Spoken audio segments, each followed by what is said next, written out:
À l'hôpital universitaire de Lagos, voici le genre de manuel utilisé par les étudiants en médecine, mais aussi les médecins et les infirmières.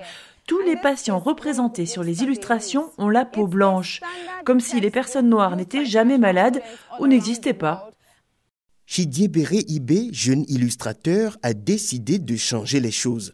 Son illustration sur Internet d'un fœtus noir a fait le tour du monde. De nombreuses personnes se sont rendues compte qu'elles ne s'étaient jamais vues représentées de cette manière. Et cette image est devenue bien plus qu'un dessin. C'était plus comme une voix qui s'élève au nom de la communauté noire. Puis j'ai dû comprendre que ce dessin était plus qu'une simple illustration médicale et que c'était un message d'espoir à la communauté noire. Et ensuite, je me suis dit que maintenant, ces dessins ne sont plus la même manifestation d'une passion, mais c'est pour moi une demande. Donc je pense que j'ai dû cesser d'être un illustrateur pour devenir un militant.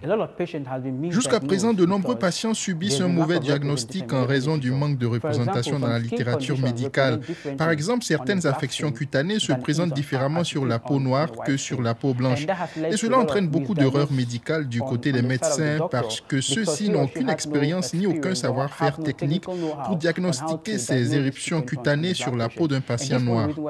Et ce n'est qu'une des raisons pour lesquelles le manque de représentation pose problème, d'où l'idée de mettre à disposition dès la formation initiale des dessins avec des patients noirs aussi.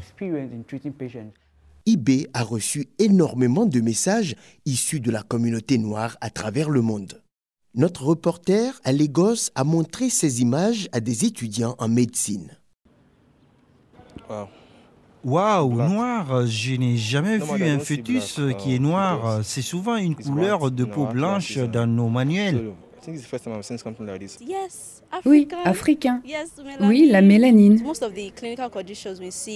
Les éruptions cutanées que nous voyons dans nos manuels concernent habituellement, pour la plupart, les personnes de peau blanche. Par exemple, ces éruptions apparaissent en couleur rose sur une peau blanche.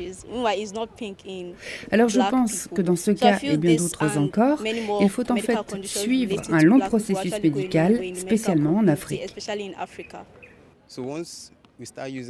Une fois que nous aurons commencé à utiliser les images de nos communautés noires, il n'y aura plus de différence entre ce que nous lisons et ce que nous voyons dans notre laboratoire d'anatomie macroscopique.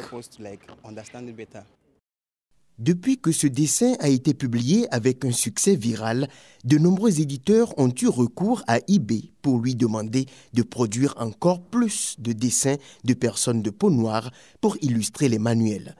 Il envisage de publier son propre manuel et créer une école de formation pour d'autres illustrateurs médicaux africains.